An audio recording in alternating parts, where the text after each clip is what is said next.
Bienvenidos a una nueva edición de Vigo a Debate. Estamos en una época convulsa en la que se habla de multitud de asuntos que escucháis a diario en los medios de comunicación, pero quizás hay uno del que no se habla tanto y que es un problema presente, pero mucho más va a serlo en el futuro, que es la crisis demográfica, la baja natalidad, los pocos nacimientos que tenemos, no solo a nivel gallego, sino también en nivel de nuestra ciudad. Voy a leer un par de titulares de prensa para pues comentarlo y para que veáis un poco la realidad en la que vivimos. Por ejemplo, caída libre de la natalidad en Vigo. El Chubi registra el menor número de nacimientos en 13 años. En 2021 vinieron al mundo en el Hospital Álvaro Cunqueiro 3.149 bebés, que su dato, dirá alguno, bueno, pues a lo mejor no es ni alto ni bajo, pero si lo comparamos con 2008, 13 años antes, eran 4.641 bebés, es decir, en la actualidad son casi 1.500 menos los que nacieron. Y otro titular de prensa, pues con este baremo de los años que decía, la natalidad se desploma un 35% en la comarca de Vigo en tan solo 13 años. Los datos hablan por sí solos, y esto es una pincelada solamente, así que hemos dicho, hay que hacer una mesa sobre esto para comentarlo, así que tenemos a tres invitados que son los que nos pueden explicar las causas, que serán múltiples de estos datos, y también buscar soluciones de cara al futuro. Así que saludamos en primer lugar al jefe del Servicio de Obstetricia y Ginecología del Chubi, el doctor Carlos López Ramón y Cajal. ¿Qué tal? Muy buenas tardes. Hola, buenas tardes. También nos acompaña una socióloga, técnica de igualdad y tutora y técnica de proyectos en foros e innovación, Chati González. ¿Qué tal? Muy buenas tardes. Buenas tardes, gracias por la invitación. Y también, por último lugar, está el delegado en Vigo de la Asociación Galega de Familias Numerosas, Agafán, José Ramón Millán. ¿Qué tal? Muy buenas tardes. Hola, muy buenas tardes. Bueno, pues una vez presentados con los datos que di al inicio, pues os quería preguntar, así, hacer una pincelada o una explicación general de las causas de estos bajos datos, de cómo cae la natalidad progresivamente poco a poco en Vigo y en su área. Así que, en primer lugar, doctor, pues escuchamos tu razonamiento. Bueno, efectivamente, la natalidad, el número de nacimientos en Vigo lleva bajando desde los últimos años de una forma muy llamativa. Nunca habíamos tenido en esta área tan pocos nacimientos.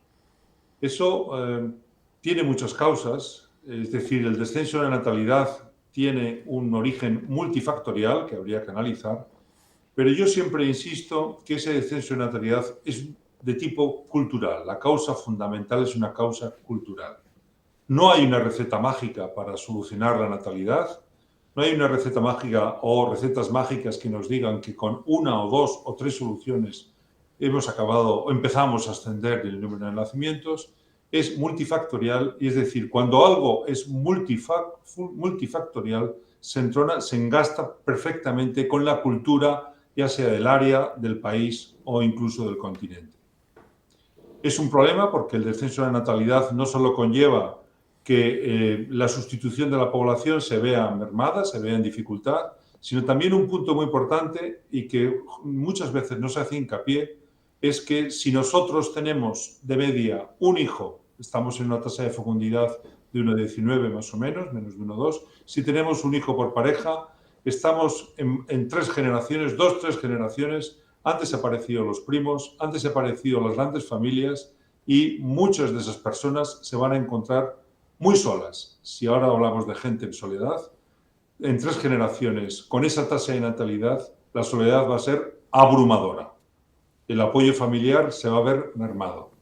Como digo, para mí la causa es multifactorial y se debería analizar los diferentes factores asociados de una forma en que probablemente mejorando un factor solucionemos otros menores, pero no hay una receta mágica para una solución. Desde luego, la receta económica no es la receta mágica. Sí, uno de los temas que quería tratar era precisamente si era solo hablando de lo que siempre se dice, causas económicas, conciliación familiar, sino que también puede ser un cambio de mentalidad, incluso de cultura de la familia. Chati. Bueno, yo, de acuerdo totalmente con el doctor en que es multicausal los factores que intervienen en este descenso demográfico, pero yo soy de las que piensan que no solo, sino también, ¿no? Yo defiendo, por encima de todo, la libertad de elegir tanto de hombres como de mujeres. Decidir tener un hijo y una hija en pareja hoy, pues es una decisión de dos. Entonces, de entrada, tenemos que pensar en lo que queremos hacer con nuestras vidas. Si tenemos muchos atrancos, pues lógicamente todos tratamos de tener una vida mejor, más cómoda, con más medios. Nos hemos marcado, quizás tenemos, sobre todo las mujeres, hemos tenido en las últimas décadas la suerte de poder incorporarnos ya a puestos de trabajo incluso de más responsabilidad. Hemos dedicado más tiempo a nuestros estudios, a prepararnos, y claro, sí que es cierto que eso pesa a la hora de la elección, pero coincido con el doctor que tampoco tiene por qué ser determinante. Sí que hay que buscar la forma de que todo cuadre, de la forma de que lo que ganemos hoy no lo perdamos en un futuro, y de completar o complementar nuestros intereses personales con nuestros intereses comunitarios, y pensar un poco también, pues no solo en quién va a pagar nuestras pensiones, que a veces cuando se habla de la crisis demográfica, sobre todo los así que no tenemos... vamos a tener hijos a nadie, Sí, creo, sí, pues empezamos a pensar, quién va a pagar nuestras pensiones. Pues el problema más allá de quién va a pagar nuestras pensiones o quién nos va a cuidar cuando seamos mayores, porque, por ejemplo, también a veces, yo que he trabajado en desarrollo rural unos años y que, bueno, para muchos ayuntamientos en mi consultora, pues seguimos desarrollando proyectos, el tema del rural es un tema que por una parte va de mano del envejecimiento, por otro de la falta de infraestructuras, por otro de la falta de servicios, la dispersión demográfica, pero además es un tema de carácter medioambiental. O sea, si queremos preservar nuestro entorno natural, tiene que vivir gente allí. Quien mejor defiende el territorio es quien vive en el territorio. Y a veces nos olvidamos de que Vigo es una gran ciudad, pero que tiene un componente a su alrededor, una ronda de parroquias, con una gran cantidad de tejido verde. En esta ciudad, por ejemplo, las comunidades de montes gestionan, además, para la propia vecinanza, un montón de territorio que cuanta más gente hay, más gente se puede implicar en su cuidado, y eso redundará en beneficio de todos. Entonces, sí que es cierto que son muchos los puntos a tratar, y hasta ahora también la legislación que se ha hecho quizás haya ido por ayudas de carácter económico y no por también gestionar o hacer que se gestione de otra forma pues los servicios. O sea, lo que no puede ser es que una persona mayor pues no tenga un autobús para acercarse a su centro de salud cuando necesiten más que a lo mejor que una persona sola, una persona joven, perdón. Entonces, o que las sucursales bancarias están desapareciendo no solo de esa España vaciada a la que se habla tanto, sino de las parroquias de Vigo, y no solo las sucursales bancarias, hasta los cajeros automáticos, o que las frecuencias y líneas del autobús urbano, o los supermercados, o que se cierren aulas en los colegios. Todo eso también influye en el decir, bueno, quiero o no quiero tener familia, y dónde la quiero tener, y cuándo pienso que tengo las condiciones adecuadas para tenerlas. Entonces, de acuerdo que es una cuestión cultural, pero hay mucho que influye en ese proceso de socialización que nos hace decidir si queremos o no te queremos tener descendencia y cuántas hijas e hijos. Millán. Hola, buenas tardes de nuevo. La verdad es que tengo que coincidir con lo que se está diciendo hasta ahora. Efectivamente, yo coincido plenamente que se trata sobre todo de cambiar un poco el chip de la gente con respecto a la visión de la familia. Eso creo que fundamentalmente es la medida de que se trata. Yo como padre de familia numerosa, he oído todo tipo de comentarios, algunos incluso graciosos, pero bueno, como si fuera un bicho raro o una cosa así. Pero bueno, sí que es verdad que lo importante es cambiar el chip. Sí, también es importante, digamos, la mentalidad.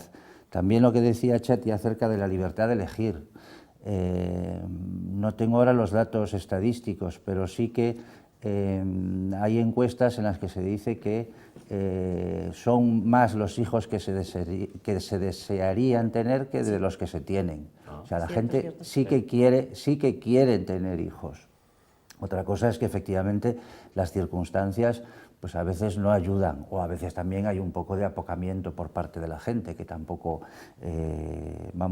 tener hijos creo que no le hace mal a nadie. Pero sí que es verdad que desde las asociaciones, desde las asociaciones de familias numerosas, a las que en cierto modo represento en este acto, sí que hacemos hincapié en la parte de la política pública que echamos en falta. España es un país dentro de la Unión Europea al que menos dedica a la familia. En España no se llega al 1% del PIB en dedicación a la familia, no hay prácticamente ayudas. No se trata de que nos paguen por tener los hijos, sino que se trata también de cambiar la mentalidad, pero cambiar la mentalidad a nivel público. Una cosa, por ejemplo, como el decir, o sea, legislar con perspectiva de familia. Si tú me estás diciendo, por ejemplo, un caso más o menos tonto, si me estás diciendo, no, es que los coches, si tienen más de no sé cuántas determinado nivel de emisiones, pues entonces te voy a cobrar más impuesto de matriculación.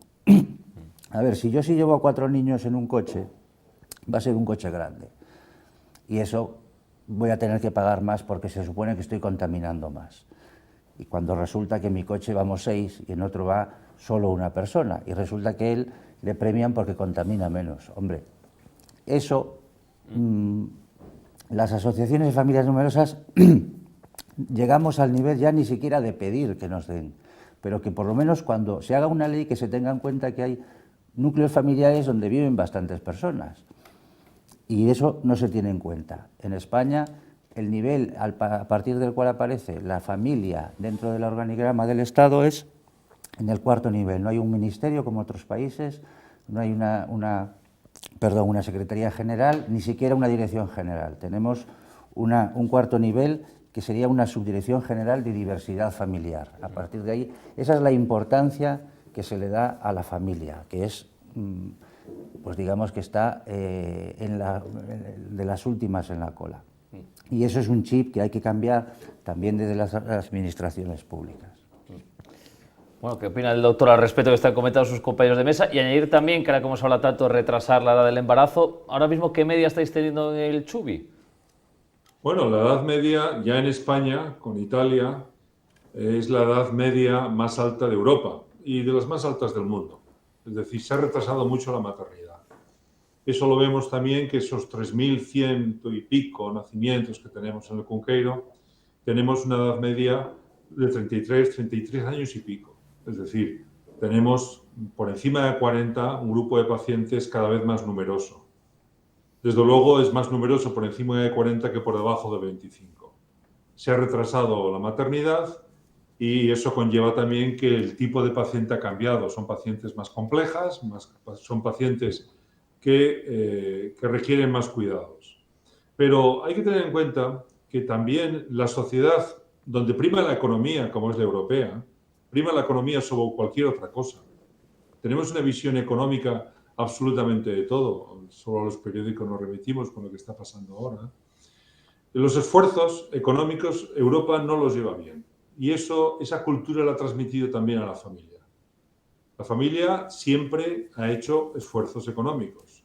Es evidente que en esa conciliación de desarrollo económico y la vida de una familia, estoy totalmente de acuerdo que hay que apoyar a las familias. Pero debemos aislar un poco la natalidad con una visión estrictamente económica. Debemos pensar también que otro de los factores que influyen, bajo mi punto de vista, es la incorporación. Venimos de una generación que ha sobreprotegido mucho a los niños. Y eso tiene sus pros y sus contras. Esa sobreprotección, gente con 20 años, yo lo veo constantemente, con 20, 22 años, se creen que tienen 16. Hay un infantilismo bastante marcado en gente que, por otro lado, ya es mayor de edad y que debería estar pensando quizás de otra manera. Tarda mucho la gente hoy en día, sobre todo en países donde se vive tan bien como Italia y España, que el clima nos acompaña, en pensar ya soy adulto. Se tarda muchísimo, algunos tanto que a lo que se dan cuenta, eso lo veo yo día a día con los profesionales, día a día con los pacientes, se tarda mucho en decir ya soy adulto, ya soy maduro y tengo que responsabilizarme de mi vida y de lo que me rodea. Eso es muy, muy tardía y también es un problema cultural. La cultura lo es todo y lo que no podemos es intentar tener niños cuando estamos infantilizando a la población. Lo que no podemos es intentar tener niños más jóvenes cuando la gente se incorpora al mundo laboral muy tarde. Un 25% aproximadamente de los licenciados en este país tiene más de 25 años. Eso es increíble. ¿Estamos hablando de más de 25 años? Es gente ya muy mayor, muy mayor. ¿Cuándo consideramos una persona que es adulta? ¿Con 18 años? Pues a mí, no. En la sociedad en la que vivo no tienen ese concepto de ya soy adulto. Tienen el concepto de todavía quiero seguir recibiendo. Con lo cual, los conceptos a lo largo de la biología, es decir, los conceptos, una mujer de 40 años que está embarazada, no se ve que tiene 40 años. Nosotros se lo tenemos que recordar. Tenemos que recordarle que antes hablábamos de mujeres embarazadas añosas a partir de los 35. Las cosas han cambiado, es verdad. Pero con 40 años muchas de ellas se ven muy jóvenes, como si tuvieran 20. Y nosotros tenemos que hacer un esfuerzo de explicarles que no es lo mismo una maternidad con 20, con 25 que con 40. Por eso digo que el problema es muy cultural. Hay muchos factores que influyen. Bajo mi punto de vista, debería cortarse el periodo de estudio, debería la gente incorporarse más joven, como yo lo hice y no pasó absolutamente nada, al mundo laboral. Quizás en otras épocas la existencia de la mili te hacía poner los pies en la tierra. Es evidente que cuando yo la hice pasé de 18 años de casa a 18 años de mili y cambió absolutamente mi perspectiva de vida. Pero hay una serie de factores que no se están comentando nunca asociados a la natalidad y nosotros esperamos que porque damos más ayudas, tasando los embarazos, la gente va a tener más hijos. Luego en España también estamos muy orgullosos de las tasas de reproducción asistida, de fecundación in vitro, de las más altas del mundo. ¿Y qué ocurre? Que la gente joven, bueno, la retraso y luego ya me ayudarán si no me quedo embarazada. Con 40, 42, 43 años. Es decir, yo creo que hay muchos puntos que no se asocian a la natalidad y que son igual de importantes que otros que siempre están en los medios de comunicación.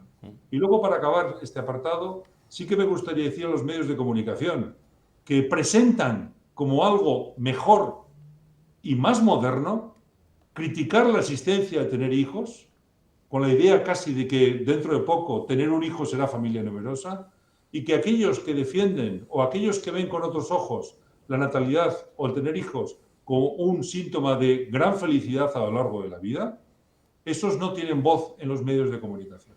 Y estoy hablando de periodistas muy conocidos que tengo que escuchar a veces muchas memeces con relación a este tema. Y digo memeces porque no puedo decirlo de otra manera. Pero tienen voz. Y eso no es culpa mía ni de nadie de mi alrededor, sino de los medios de comunicación que parece que están vendiendo dentro de esta cultura también ese producto. Tener un hijo es caro, hay que retrasar lo que es lo bueno. Si no tienes hijos, luego te ayudamos. La ciencia te va a ayudar aunque tengas 40 años y tengas un problema. No son así las cosas. La realidad es diferente. La biología del ser humano, nosotros somos animales racionales, pero somos sobre todo animales racionales, no racionales animales. Tenemos que recuperar esa biología, tenemos que recuperar ese concepto de edad adulta y tenemos que recuperar ese concepto de responsabilidad social a una edad en la que, por mucho que haya aumentado la expectativa de vida, biológicamente estamos preparados para asumirla. Bueno, es una intervención larga, pero ha dejado muchísimas cosas interesantes. A raíz de eso de los medios de comunicación que comentabas, a mí me ha quedado marcado un estudio, esto relacionado economía con maternidad, que un hijo te cuesta 600 euros al mes. Es que a mí me ha quedado eso como diciendo, cuando vas a tener un hijo, acuérdate, 600 euros, resérvalos cada mes que te van a hacer falta. Bueno, ¿qué opináis, Chati, Millán, al respecto? Vamos a ver, yo soy socióloga y voy a tirar piedras contra mi propio tejado. Las estadísticas no se pueden coger en frío, leer a pie juntillas, sacarla de su contexto. ¿Dónde? ¿Qué tipo de hijos? ¿En qué edades? ¿En qué circunstancias? O sea, un hijo puede costarte mucho o no costarte apenas nada. Si tienes ya un piso o una vivienda en propiedad o en alquiler en la que quepa una persona más, no vas a pagar más alquiler por tener una hija o un hijo más. Determinadas cosas que consideramos un coste, no es un coste obligatorio, es un coste opcional. O sea, lógicamente yo a mi familia tengo que contribuir en pues, que se alimenten, que tengan un techo sobre su cabeza, que estén sanos, pero después que tengan una educación, pero después, bueno, hay ofertas educativas más baratas y más caras. En este país tenemos un sistema educativo público muy bueno, muy garantista. Y entonces, pues a lo mejor no es necesario decir, es que yo mando a mis hijas o a mis hijos a la privada o a la concertada. Con todo el derecho, yo vuelvo a decir que defiendo la libertad de elegir, pero que no sea esa la excusa cuando tengo otras opciones. Y a lo mejor si no van a 3 extraescolares, van a 2. O a lo mejor si no van pues a aquel conservatorio super mega guay, pues van a la sociedad cultural o a la asociación de vecinos de mi parroquia, en la que ofrecen unos servicios a un coste que me puedo permitir. Y pues a lo mejor no necesitamos tantas cosas para criar un hijo. O sea, una cosa son las necesidades, otra cosa son los deseos. Y yo creo que por ahí también debe fluctuar un poco. No es lo mismo también vivir pues, en zonas en las que pues, todos esos servicios son más caros o en otras que son un poco más baratas. Pero, claro, y lo que nosotros podemos hacer y no queremos hacer y subcontratamos o delegamos, porque el problema ya no solo está en tener una hija o un hijo más, el problema está en criarlos, en educarlos. Y eso es algo que, bastante en consonancia con lo que decía de la infantilización o la falta de madurez de la juventud, la educación, el educar en familia, es algo que yo creo que se está perdiendo mucho. Claro, se trata no solo de ponerles comida en la mesa y un techo bajo su cabeza, se trata de enseñarles a ser persona, de inculcarles unos valores, los del esfuerzo, los de la moral, los del respeto, los del respeto ambiental, y todo eso lleva trabajo y lleva tiempo. Y a mí esa gente que te vende, no, yo tengo poco tiempo con mis hijos, pero de calidad. Uy, tus hijos necesitan tiempo y tiempo de calidad. Necesitan las dos cosas. Tú también. Cuando hablamos de conciliación, a veces hablamos de conciliación familiar y laboral. También necesitamos conciliación personal. Por dejar de ser madres o padres, no tenemos que renunciar a ser personas. Lo que hay que saber es, bueno, conjugar y tener en cuenta que hay determinados, hombre, pues aquí son padres de familia numerosa, yo en este caso tengo una hija y un hijo, todos sabemos lo que es el primer año en el que duermes cuando puedes y como puedes, y eso sí solo es el primer año, pero las cosas pasan, y entonces pues hay que encararlo de esa forma. Yo creo que nos falta la contextualización muchas veces del hecho de formar una familia y de lo que significa. Y ese plus educativo a mí me está faltando. Y claro, si criamos a nuevas generaciones inmaduras, pues lógicamente no van a tener más hijas e hijos, eso está claro. Millán. Sí, hombre, efectivamente, el tema económico, desde luego, para mí no debería ser ni muchísimo menos el primero, 600 euros al mes. Bueno, no sé de dónde se sale esa cifra, pero medir personas en euros mes es un poco... Sí, frívolo. Es un poco frívolo. Si aquí en Vigo hay más perros que niños y nadie habla de los euros mes que te cuesta el perro, y posiblemente habrá por ahí mucho perro que cueste más que mucho niño. Que el problema no puede ser de euros mes, y bueno, y lo que te ahorras en copas cuando tienes niños, ya, hay gente que seguro que ahorra con niños. Sí. La de salidas que no hace, la de cenas que no tiene, seguro que ahorra y se lo pasará en casa fenomenal con los niños. Perdón que te interrumpa, en ese sentido, un poco hilando, yo que he sido orientadora laboral, tengo formación en ese sentido, las empresas, en el caso de los hombres, en el de las mujeres nos penalizan que estemos pues, en edad de tener hijos o tengamos hijos pequeños, pero en el caso de los hombres es al contrario. Los hombres jóvenes casados o con hijas e hijos a su cargo tienen un plus de fiabilidad Están para bien los vistos. posibles empleadores, porque si están solteros salen más, madrugan bueno, menos, claro. trasnochan más, tienen una vida desordenada, consumen más alcohol y sustancias, mientras que se suponen que los hijos los centran. Entonces, para ellos es un plus, para bueno, nosotras pues, no. pues mira, pues ya ves, si quieres trabajo, ten hijos. Eso es lo- Los hombres, las mujeres, Sí, las mujeres todavía no. estamos en muy mala situación en ese camino.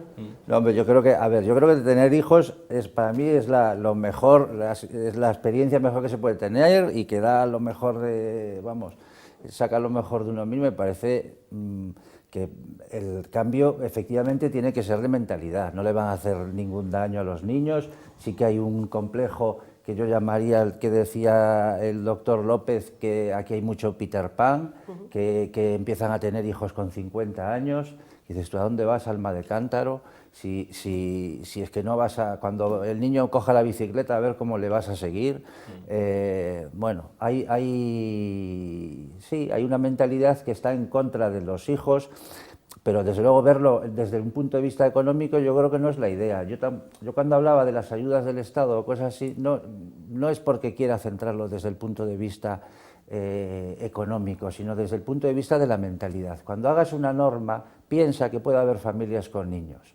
Imaginaos, viviendas de protección oficial, máximo viviendas de protección oficial 90 metros. A alguien se le ocurrió que podía haber gente que vivieran juntos en unidades familiares de más de 2 o 3 personas. Si tienes 4 o 5 hijos, ¿a dónde vas con una vivienda de protección oficial de 90 metros? No cabes. Resulta que al final no accedes a la vivienda de protección oficial.